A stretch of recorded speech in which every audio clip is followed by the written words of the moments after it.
महादेव जानकर यांची शिंदे फडणवीस आणि अजित पवारांसोबत बैठक झाली आणि त्यानंतर जानकर नेमके कुठून लढणार याची चर्चा सुरू झाली। सुनेत्रा पवारांऐवजी बारामतीमधून जानकर लढणार की परभणीतून उभे राहणार याची उत्सुकता आहे। मात्र चर्चा बारामतीची असली तरी जानकर परभणीतूनच लढणार असंही कळतंय। पाहूया त्यावरचाच हा रिपोर्ट।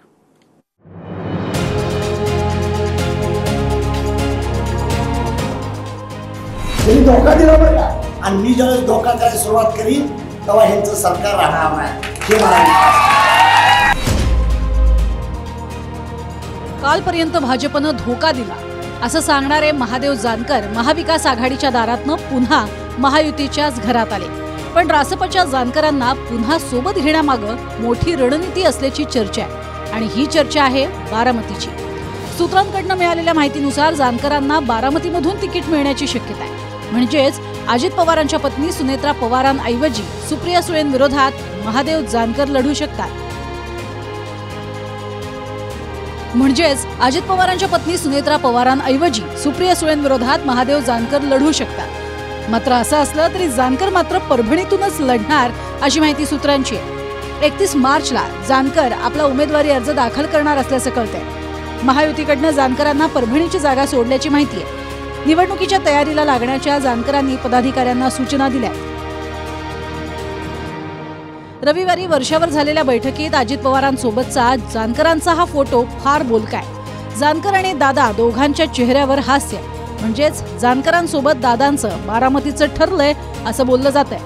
आता हे असं का होऊ शकतं तेही समजून घ्या। बारामती लोकसभा मतदारसंघात अजित पवार घेरले गेले। पुरंदरमधनं विजय शिवतारेंनी आव्हान उभं केलंय। अपक्ष लढण्याची घोषणा शिवतारेंनी केली आहे। इंदापूर मतदारसंघात भाजपच्या हर्षवर्धन पाटलांनी दादांसोबत काही बाबी क्लिअर करा असं म्हटलंय। बारामतीत स्वतः शरद पवार आणि सुप्रिया सुळे अजित पवारांच्या विरोधात आहेत। कुटुंबाचा विचार केला तर अजित पवार एकटे पडले। अजित पवारांचे सख्खे बंधू श्रीनिवास पवार, त्यांची पत्नी शर्मिला पवार दादांच्या विरोधात असून सुळेंना मतदान करा असं आवाहन करतायत। शरद पवारांचे पुतणे राजेंद्र पवारही विरोधात आहेत तर अजित पवारांचे पुतणे रोहित पवारही विरोधात आहेत। बारामतीतल्या एवढ्या विरोधामुळेच सुनेत्रा पवारांऐवजी जानकरांना पर्याय शोधल्याची माहिती आहे। बारामती लोकसभेमध्ये जाणीवपूर्वक दिशाभूल करण्याकरता आमच्याच काही विरोधकांपैकी अशा बातम्या पेरल्या जात आहेत की महादेवराव जानकर बारामतीतून लोकसभा लढवतील। ह्या अत्यंत बिनबुडाच्या बातम्या आहेत, ह्या निरर्थक बातम्या आहेत, ह्या जाणीवपूर्वक दिशाभूल करायला लावणाऱ्या बातम्या आहेत। एकदा पक्षाने जाहीर केलंय, पक्षाचं ठरलंय, सुनेत्रा वहिनी पवार ह्याच बारामती लोकसभेमधून राष्ट्रवादी काँग्रेस पक्षाच्या अधिकृत उमेदवार असतील आणि त्याच निवडणूक लढतील आणि त्याच लाखाच्या मतांनी विजयी होतील। अचानकपणे महादेव जानकर नाव का येते याचं आश्चर्य, पण ठीक आहे, शेवटी कोण ना कोणतरी लढणारच आहे ना। मी जनतेच्या जीवावर आणि जनतेच्या विश्वासावर, मी जनतेचा प्रतिनिधी म्हणून उभा आहे। विजय शिवतारे नाव महत्वाचं नाही, कॉमन जनता जी पवार विरोधी जनता या संपूर्ण बारामती लोकसभा मतदारसंघात आहे त्यांचं प्रतिनिधित्व मी करतोय। डोनाल्ड रेगन वगैरे आणखी जरी कोणाला घेऊन आले ना तरी विजय शिवतारे लढणार। महादेव जानकर तो सोडा, आणखी कोणाला घेऊन आले तरी विजय शिवतारे लढणार। रविवारी वर्षावर बैठक मुख्यमंत्री शिंदे, फडणवीस आणि अजित पवारांची होती। मात्र शरद पवारांसोबत 3 जागांवरून डील करणारे जानकर अचानक वर्षावर आले। बैठक संपल्यानंतर पत्रकारांशी बोलण्यासाठी आणि जानकर महायुतीतच राहणार हे घोषित करण्यासाठी दादांचेच नेते जानकरांसोबत होते।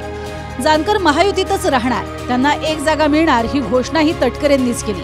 म्हणजेच बाब स्पष्ट आहे, बोलणे अजित पवार गटाच्या जागेवरूनच ठरली असावी। आदरणीय जानकर साहेबांनी महायुतीमध्ये राहणार, सोबतच राहणार असल्याचं स्पष्टपणाचा निर्वाळा त्या ठिकाणी दिला। महायुतीच्या मार्फत लोकसभेची 1 जागा रासपाला म्हणजे पर्यायानेच जानकर साहेबांना त्या ठिकाणी देण्याचा निर्णयसुद्धा आम्ही त्या ठिकाणी घेतलेला आहे। योग्य वेळेला म्हणजे 2-3 दिवसातच ज्या वेळेला आम्ही एकंदरीत महायुतीचं जागा वाटप जाहीर करू त्यावेळेला त्यांच्या संदर्भातली सुद्धा जी भूमिका आज आम्ही त्या ठिकाणी घेतलेली आहे, त्यामुळे कुठला जागा, कुठला मतदारसंघ वगैरे या संदर्भातला तपशील हा नंतरच त्या ठिकाणी जाहीर केला जाईल। बारामतीमधून सुप्रिया सुळेंविरोधात जानकर 2014 मध्येही लढले. युतीमध्ये भाजपनं ही जागा जानकरांना दिली होती आणि बारामतीमध्ये जोरदार लढत झाली. 2014ला सुप्रिया सुळेंना 5,21,562 मतं मिळाली, तर जानकरांना 4,51,843 मतं मिळाली. सुळे आणि जानकरांमध्ये 69,719 मतांचा फरक होता. अजित पवार आणि सुनेत्रा पवार गेल्या महिन्याभरापासून बारामतीत प्रचार करतायत. मी देणार त्याच उमेदवाराला मतदान करा असं आवाहन अजित पवार करतायत, तर सुनेत्रा पवार बारामतीकरांना संधी मागतायत. मात्र 2 दिवसांपासून सुनेत्रा पवारांनी प्रचार केलेला नाही. त्यामागं त्यांनी होळीच्या सणाचं कारण दिलं. आता स्वतः अजित पवारांनी पुण्यात आमदारांची बैठक बोलावली आहे. आमदारांच्या बैठकीत अजित पवार बारामतीच्या उमेदवारीवरून मतं जाणून घेतील. सुनेत्रा पवारांनाच उमेदवारी द्यायची की जानकरांना, यावरनं अंतिम निर्णय होऊ शकतो. आता जर जानकरांना बारामतीमधनं उमेदवारी मिळालीच तर काय होऊ शकतं तेही समजून घेऊया. जानकरांना संधी दिल्यास बारामती लोकसभेतील स्थानिक गटबाजी थांबू शकते. पुरंदरचे शिवतारे, इंदापूरचे हर्षवर्धन पाटील एकजुटीनं महायुतीचं काम करू शकतात. बारामतीतला वाद महाराष्ट्रात इतर मतदारसंघात पोहोचणार नाही. अजित पवार फक्त बारामती लोकसभेत अडकून न पडता इतर जागांवर फोकस करू शकतील. अजित पवारांचा पराभव झाल्यास होमग्राऊंड बारामतीतच लोकसभेत नाचक्की होईल. भविष्यात राष्ट्रवादी कुणाची या अजित पवारांच्या दाव्याची प्रतिष्ठाही पणाला लागेल. जानकरांच्या उमेदवारीनं माढा, सोलापूर, सांगलीत धनगर मतांना सोबत घेण्याचा प्रयत्न आहे. राजकारणात ऐन वेळी समीकरणं जुळतात आणि बदलतात. जानकरांच्या बद्दल महायुतीनं तेच केले.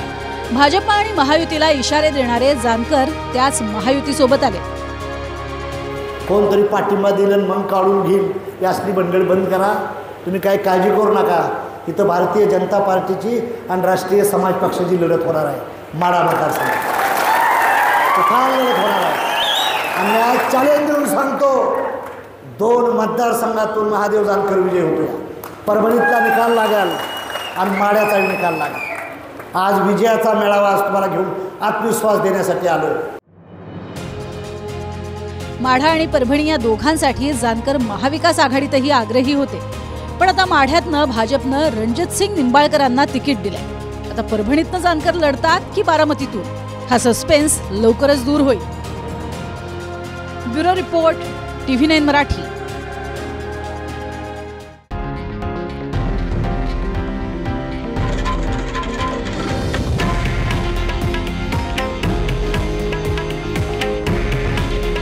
हे आहे देशातील नंबर 1 न्यूज नेटवर्क आणि आपण पाहत आहात TV9 मराठी. काळजी तुमची, हित महाराष्ट्राचं.